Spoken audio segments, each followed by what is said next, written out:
UPSC prelims 2026 के लिए biodiversity सिर्फ एनवायरनमेंट टॉपिक नहीं बल्कि ग्लोबल गवर्नेंस का कोर है। स्पीशीज लॉस, हैबिटेट डिग्रेडेशन और क्लाइमेट स्ट्रेस को एड्रेस करने के लिए दुनिया ने इंटरनेशनल फ्रेमवर्क्स बनाए हैं। सबसे पहले आता है convention on biological diversity CBD 1992।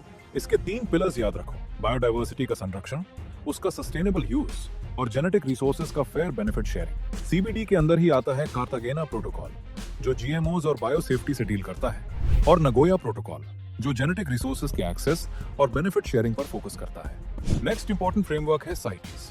ये एंडेंजर्ड स्पीशीज के इंटरनेशनल ट्रेड को रेगुलेट करता है, कंजर्वेशन के लिए, ट्रेड बंद करने के लिए नहीं।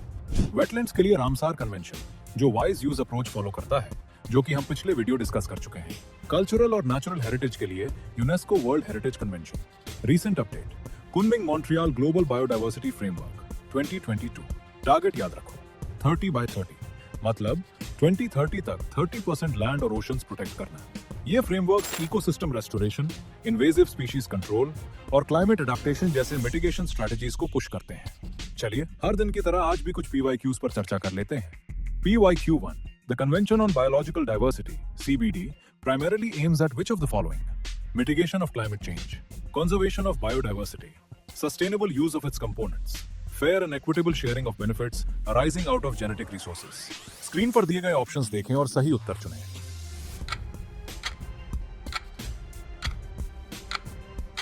करेक्ट आंसर है ऑप्शन सी। सीबीडी के 3 कोर ऑब्जेक्टिव्स हैं: बायोलॉजिकल डाइवर्सिटी का संरक्षण, sustainable use of its components, fair and equitable sharing of benefits from genetic resources. Climate change mitigation is not a direct objective of CBD. That falls under UNFCCC. Next PYQ: The Convention on International Trade in Endangered Species of Wild Fauna and Flora (CITES) seeks to दिए गए options में कौन सा सही होगा?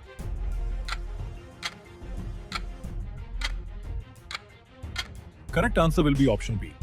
CITES does not impose a blanket ban. It regulates international trade through appendices 1, 2, and 3, ensuring that trade does not threaten species survival. Next, the Ramsar Convention on Wetlands is based on which of the following principles? Options देखें और सही उत्तर चुनें।